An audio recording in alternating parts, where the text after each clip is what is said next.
So we would be in the East Woods, and the first troops to approach this area, looking at map 2 and map 4, will be the division commanded, Booker's division commanded by James Ricketts. Now James Ricketts has recovered from his Manassas wound. He commands 3 brigades. He's going to have Duryea's brigade. He's going to have Hartsup's brigade. Hartsup's going to get dinged and be wounded. And then he's going to have Christian's brigade. Now Christian is going to be another person you don't want as your great grandfather. Because as they advance, guiding on the Smoketown Road, if everything goes right, General Mansfield's men, spearheaded by the Iron Brigade, will reach the Dunkard Church by way of the Hagerstown Road. And Ripley and Ricketts' division will reach it by way of the Smoketown Road. Sees that high ground where the New York Monument is, the highest point in the battlefield, and the Union will have won a battle by 9 a.m.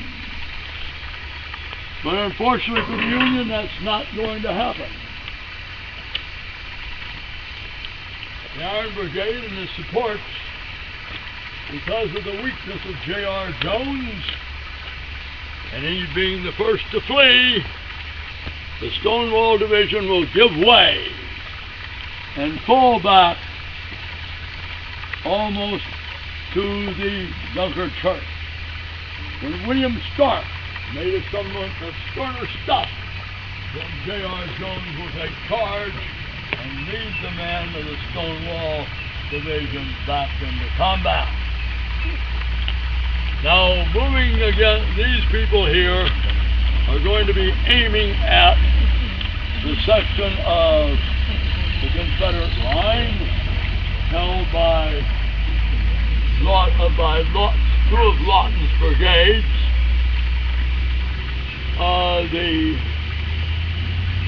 the Brigade of Virginians, Alabamians, and North Carolinians, commanded by Stonewall Jim Walker, who is not an admirer of Thomas Jonathan Jackson, because Jackson had got him booted out of VMI when Jackson was Major Jackson at VMI.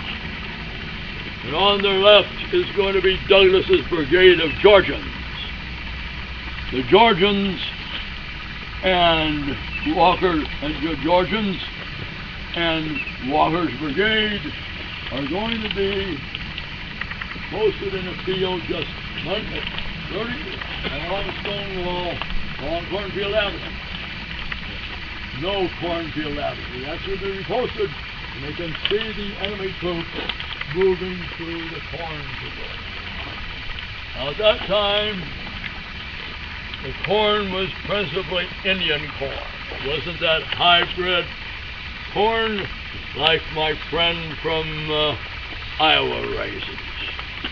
It was lucky if it had 2 ears on it. It was planted in the hills like the Indians planted it, and it was much taller as all the energy went. So if you moved it in line, because you in rows, you would walk between the rows. This would be a row. If I was a soldier, I'd be standing here, and my next rank would here. I wouldn't have a soldier touching my elbow. I would have that one line.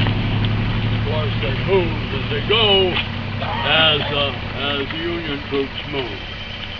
Coming down here is Ricketts' division.